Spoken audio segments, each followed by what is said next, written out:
We hear from loads of men that they feel invisible in a relationship, or invisible when trying to court a woman. We feel like there's no real reason for it. We feel like there's nothing we're getting back. I feel like guys just think that girls owe them, like, everything.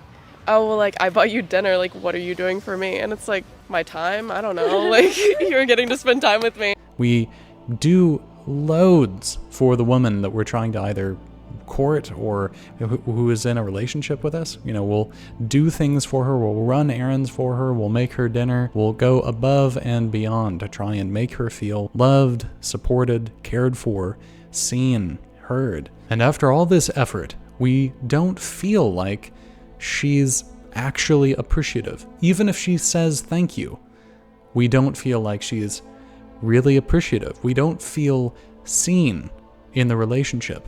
And the reason for this has to do with feminism's destruction of women's ability to admire a man. But first, good news, everyone! I am finally starting to work on my Dark Psychology of Feminism video. Hell, it's about time.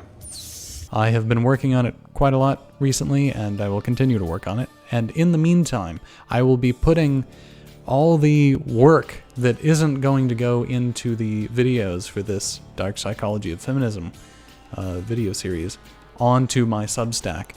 All the ideas that won't go into the video are going to be on there. So if you want to sort of get a sneak peek of what it's going to be like, then check out that Substack. I've got that first post on this subject coming out tomorrow, actually. So as for the video series, I'm thinking of doing it like part 1, 2, and 3, or 4, whatever, how many parts it's going to need to be, because it's probably going to be quite large. It's one of the reasons why I've been kind of having a hard time getting started on it. It was a bit overwhelming. But I'll break it up, make it a several part series, and then combine it all in the end. And now for something completely different. Something I've felt very strongly in relationships in the past, and something I've really noticed from loads of my friends and other people I've heard online, is this feeling of no matter what it is that we do, we just feel invisible in a relationship. Like, no matter what we give, no matter how we give it, no matter what we do or what we say, we just feel sort of irrelevant, redundant, unimportant, in the background, unappreciated. Even if the woman that we're with says thank you, says that she appreciates us, it falls flat somehow. It falls a bit hollow. And the reason for this is that women will not allow themselves to admire men anymore. And what has caused this is feminism. I mean, we hear it all the time. You know, women will say, I can do whatever a man can do, or I can do whatever a man can do better. We'll hear them say, we don't need no man. Do we need men? No. Women are strong, independent girl bosses. It's always nice to have a man. Yeah, but I feel like it's nice, but I mean, to have kids, you need a man. But like, yeah, I don't think I don't walk around and be like, I need a man. Like, no, I can be very independent with that one. It's just an added bonus. Like, love my boyfriend. He's great, but Do we need men? No. Do we need men? Honestly, no. Do we need men? No. Why? Because they suck. Like, Not the immigrants are the problem. Sure. Mostly men are the problem. We'll hear them say that because of modern times, you know, men are just irrelevant now. And the reason for this is feminism has ingrained into women's minds for the past couple of decades that to admire a man, to see the value that he brings to her life, to see the value that man as such offers, is to devalue oneself. You're basically self-deprecating if you admire a man. And we see this all the time. Women will become extremely defensive when you point out simple facts about how men are better in some way than women are. Like, upper body strength is on average around twice as much as women's are. And they'll say, oh, but body strength doesn't matter, strength is irrelevant, and loads of women can become strong, and they'll bring up this one Eastern European bodybuilder woman and say, oh, she's really ripped, so therefore your logic doesn't make sense. They can't simply sit with that fact and be like, yep, that's true. Men have physical prowess naturally. You can bring up how men are naturally more willing to take on risk. We'll dive into life-threatening situations without really thinking, not that we're unaware of the consequences of it.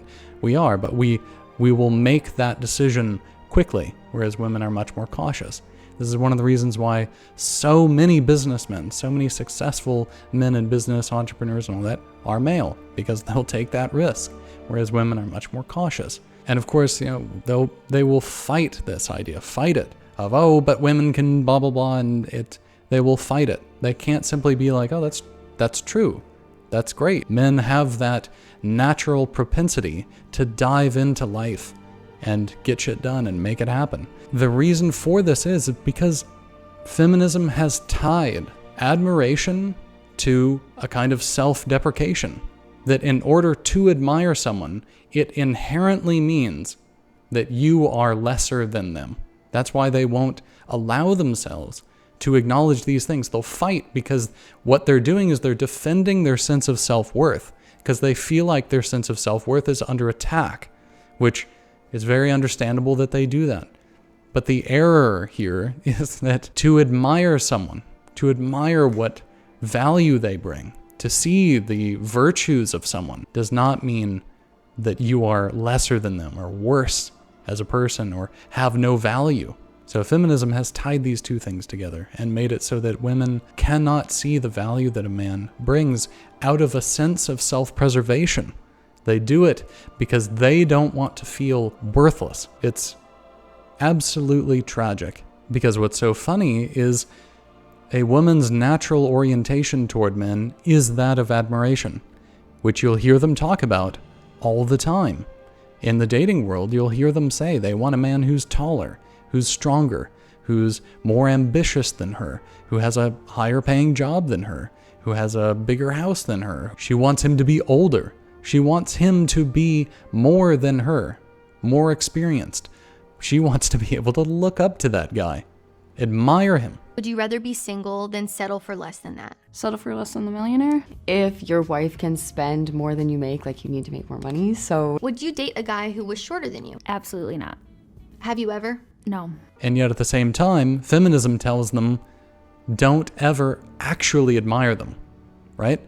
This is what's so insidious about feminism, is women can go out and achieve materially all these things, while spiritually never allowing themselves to appreciate it. I feel like guys just think that girls owe them like everything.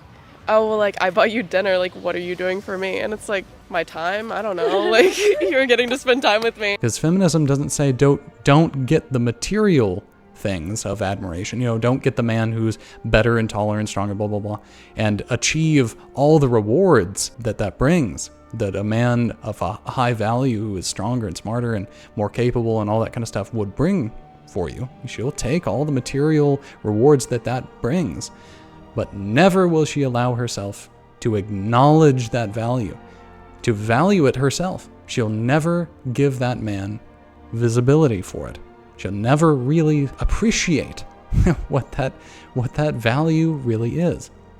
Which is why you hear all the time, I see it so often, these high-value men, these incredibly hard-working men out there, who their wives will just casually dismiss and write off as, whatever, he doesn't really do much, or, oh, he doesn't really bring all that much to the family, oh, he's always working, and, they'll just casually talk down about him, dismiss his the incredible value that he brings. They won't speak highly of them. Here's something that I came across the other day. It's from Dragon's Den, actually. Now here's this multi-millionaire who's come home to his family. He works 17 hours a day and, has provided his family with this incredible home, multiple homes, and, basically anything that they want. And all his wife really has to say is that he shouldn't think of himself as too wonderful. When he does come home, number one, we ground him because we don't want his head to swell and him to think that he's wonderful all the time. And this is on television. This is an interview of like, hey, what do you think of your husband? And all she has to say is like, well, I can't let him think he's too great. And it's funny. I mean, it's no wonder that women are so unbelievably unhappy. Like, feminism has just turned them against themselves. Now, something that has really helped me is being able to identify this, something that I think that you need to do is identify this phenomenon for yourself so that you can see whether a woman is really giving you the visibility that you deserve in that relationship. If she really does appreciate all these things that you're doing for her, or if she's simply saying thank you for the material goods, right? Because that's what's hard about this to detect. It's not like they're all ungrateful outwardly, right? They'll say thank you, they'll smile, oh, I appreciate it, oh, you made me dinner, oh, that's great. Why it leaves us hollow is because there's that deeper level of like her really appreciating the value that you bring to her life. What we end up feeling like is more like a friend to women. No matter what level of our relationship it might be, it could be a relationship, boyfriend, girlfriend kind of thing, or a marriage or whatever. But we always just feel like a friend, and that's just not satisfying because we're not investing in that relationship as if it were just a friendship. So look for that spiritual appreciation for you, because that's where real connection happens, right? It's not in what all these other dating guys talk about how, oh, you need to do this physical thing, go on these dates, be sure you're bringing in this amount of money, be sure you buy the house or you're paying the rent or whatever. They're talking about material things. And while that's all relevant and important to think about, what makes a relationship and what makes it feel rewarding is that spiritual connection. That the two of you can bond in your worldview together, of your sense of what life is all about, and that you both see and appreciate each other. That you both can see and love the fact that you bring these things into each other's lives. Because it's that feminism has made most women out there feel like they shouldn't ever do, out of self-preservation for their to preserve their sense of self-worth. So I want you to look for the women out there who will appreciate the value that you bring to her life, who will admire you. Now, I know it's very, very difficult out there right now. I mean, I'm on some dating apps, and holy fuck, I totally understand.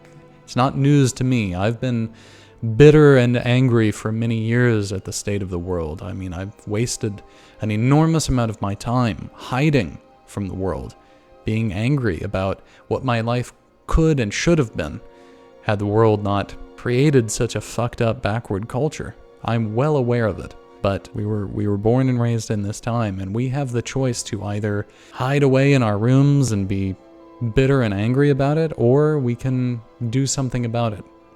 And the only thing, at the end of the day, the only thing that we have control over is ourselves. We can change who we are as people, and we can go out into the world and try and find people who are like us, who want to cherish and love life in the way that we do. And so I'm giving you this information about admiration, looking for women who will admire you and bring that appreciation into your life. Because it's up to you to work to find women like that. And I know, it's not fair, and it shouldn't be that way, but sadly it is. Sadly it is that way. We have to work very hard to find the good people out there.